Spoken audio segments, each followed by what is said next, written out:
Since the first iteration of this bill reared its head, the American people have seen it for what it is: an activist-driven, power-hungry solution in search of problems that do not exist. That's right. The problems don't exist. The Democrats want you to believe that America as we know it will end if they don't pass this bill. They are acting like elections are in crisis. But you know what, Madam President? I think maybe it's the Democrat Party that's in crisis. They're staring at decades-high inflation, crime spikes, cascading public health failures, a southern border on the verge of collapse, embarrassing approval ratings, infighting so intense that watching the nightly news feels like you're watching a soap opera. They can't get their arms around COVID, can't figure it out.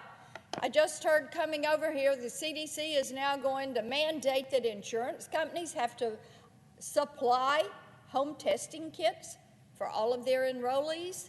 I mean, yeah, I think it's a party in crisis. And you know what?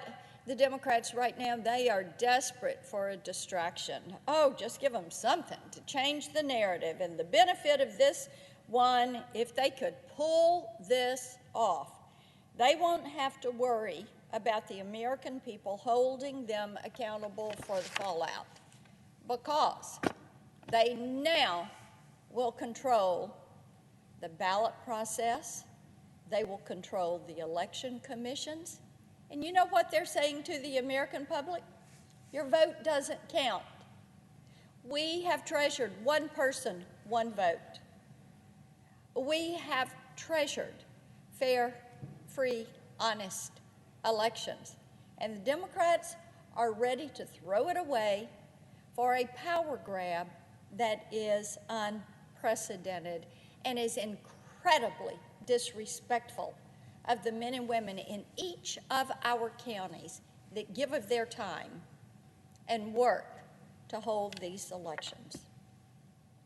This is more than just another example of partisan holding the Senate hostage. And it is partisanship. It is, we have to do this, take away power from the people.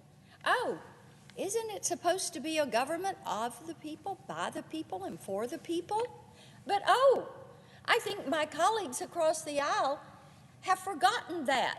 They think it is government for the powerful, government that is in control of one party and one party's agenda.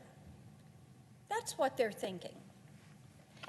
This attack on the integrity of our elections is a complete betrayal of the trust that the people have given elected officials, because we have colleagues across the aisle who are basically looking at their constituents in their various states and saying, your opinion does not count.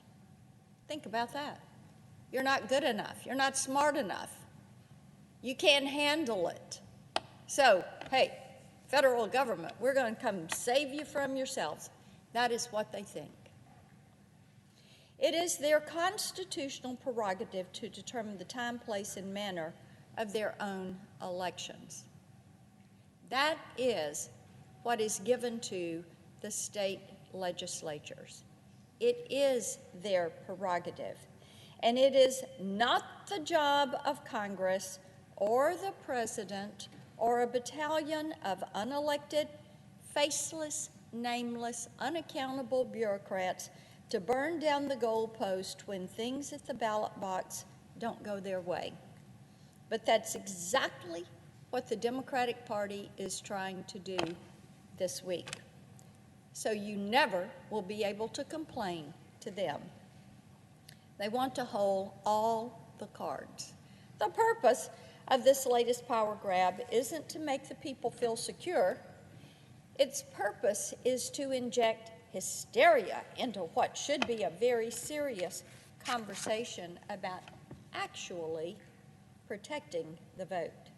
Everything the people hear from the Democrats this week will have been scripted to minimize truth and maximize chaos. Remember, they want you to believe elections, they're in crisis. We have to fix it. But fortunately, Tennesseans and the American people know better than to hear, to believe what they are hearing on the nightly news, and to believe what is coming from the Democratic Party. They also know there's only one reason a political party would work this hard to make elections easier for them to manipulate.